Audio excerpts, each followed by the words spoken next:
क्या आप सफ़ेद शेरों के बारे में जानते हैं? वह सबसे पहले कहाँ पाया गया था?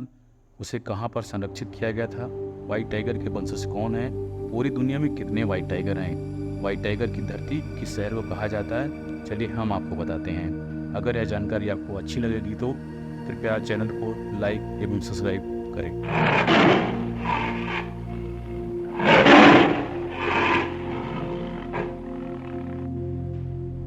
मध्य प्रदेश के रीवा में दुनिया की पहली व्हाइट टाइगर सफारी शुरू करके जंगलों से विलुप्त हो चुके सफेद बाघों को उनके प्राकृतिक माहौल में बसाने की कोशिश की जा रही है।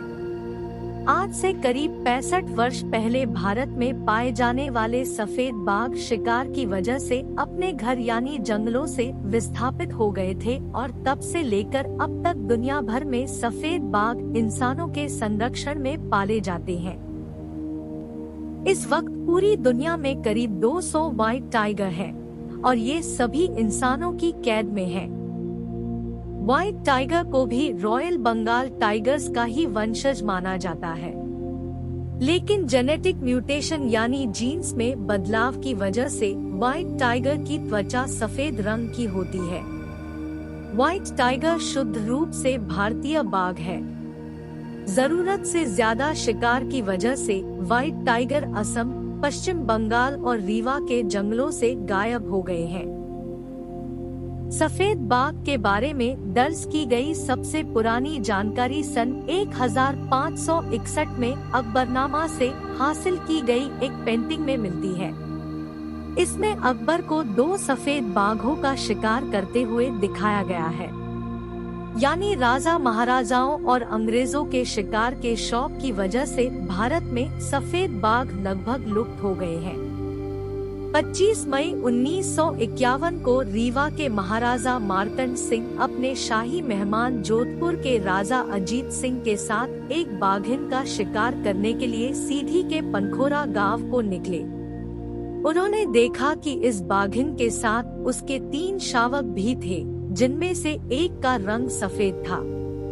लेकिन यह उस वक्त यह मान्यता थी कि अगर किसी बाघिन का शिकार किया जाए तो उसके साथ बच्चों को भी मार दिया जाना चाहिए।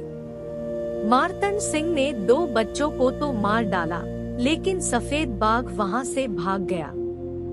2 दिन बाद इस सफेद बाघ को पकड़ लिया गया, लेकिन राजा ने उसे न मारने का फैसला किया। राजा मार्तंड सिंह ने बाघिन के सफेद रंग वाले बच्चे को मोहन कहकर पुकारना शुरू कर दिया और गोविंदगढ़ के किले में वह उसे पालने लगे। अक्सर दोपहर में महाराजा फुटबॉल लेकर मोहन के बाड़े के पास पहुंचते थे। छत के ऊपर पर बैठकर वह बाड़े की दीवार की ओर बाल फेंकते थे तो मोहन उसे पकड़ने के लिए दौड़ते था। कई बार तो ऐसे अवसर आया जब महाराजा ने मोहन के सर पर हाथ फेरते और दुलार किया करते थे। रविवार के दिन मोहन खाना नहीं खाता था। शुरुआत में इसे सामान्य रूप से लिया गया, लेकिन जब यह प्रक्रिया लगातार चली तो महाराजा ने कहा कि इसे 2 लीटर दूध दिया जाए। मोहन प्रत्येक रविवार को दूध ही पीता था, मांस नहीं खाता था। राजा मार्तंड सिंह की यह कोशिश भारत में सफेद बाघों के संरक्षण की पहली इंसानी कोशिश थी। मोहन नाम का यह सफेद बाघ धीरे धीरे पूरी दुनिया में मशहूर हो गया। सफेद बाघों के प्रति दुनिया की दिलचस्पी को देखते हुए मोहन की क्रॉस ब्रीडिंग राधा नाम की बाघिन से कराई गई और इस तरह से मोहन नामक सफेद बाघ की संतानें जो पूरी दुनिया में फैलने लगी। 10 दिसंबर 1969 को मोहन का निधन हो गया। मोहन का अंतिम संस्कार हिंदू रीति रिवाज से किया गया था। मोहन की मौत के दिन रीवा में राजकीय शोक घोषित किया गया था। बंदूकें झुकाकर सलामी दी गई थी। लेकिन मरने से पहले भारत के पहले संरक्षित सफेद बाघ मोहन ने 19 वर्षों में 34 बाघों को जन्म दिया, जिनमें से 21 सफेद बाघ थे। बाद में मोहन की संतानों ने दुनिया भर में सफेद बाघों के परिवार को आगे बढ़ाया। यानी यूं भी आप कह सकते हैं कि दुनिया भर में जितने भी सफेद बाघ इस वक्त मौजूद है, वह मोहन की ही संतान है। 1960 में अमेरिका ने भारत के व्हाइट टाइगर्स में दिलचस्पी दिखाई और मोहन की ही एक संतान को $10,000 में खरीद लिया। इस व्हाइट टाइगर का नाम था मोहिनी। मोहिनी जब अमेरिका पहुंची तो अमेरिका के तत्कालीन राष्ट्रपति ड्वाइट डी हॉवर्ड ने खुद उसका स्वागत किया। 1963 में रीवा के गोविंदगढ़ से ही सफेद बाघों का एक जोड़ा इंग्लैंड के ब्रिस्टल जू में भी पहुंचा। 1967 में जब युगोस्लाविया के राष्ट्रपति मार्शल टीटो भारत आए तो उनके कार्यक्रम में सफेद बाघ के दर्शन को विशेष तौर पर जोड़ा गया। टीटो आधे घंटे तक बाड़े में कैद एक सफेद बाघ को देखते रहे थे। यह भारत का व्हाइट मैजिक था, जिसके प्रति दुनिया का आकर्षण लगातार बढ़ता जा रहा था।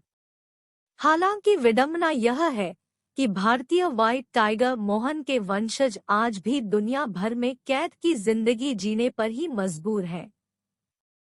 भारत में दुनिया की पहली व्हाइट टाइगर सफारी के जरिए सफेद बाघों की घर वापसी की कोशिश हो रही है। रीवा के मुकंदपुर में शुरू की गई व्हाइट टाइगर सफारी में विंध्या नामक बाघिन को 9 नवंबर 2015 को जंगल के माहौल में बसाने की कोशिश की जा रही है। हालांकि विंध्या अब तक इंसानों के बीच उनकी कैद में रह रही है। अभी यह व्हाइट टाइगर खुद शिकार नहीं कर पाते क्योंकि इन्हें जंगल में नहीं रखा जाता है। बाघों को भारत की पहचान माना जाता है और इनमें से सफेद रंग के बाघों को आप जंगल का असली सुल्तान कह सकते हैं। अगर आपको जानकारी अच्छी लगी हो तो कृपया लाइक शेयर कमेंट जरूर करें।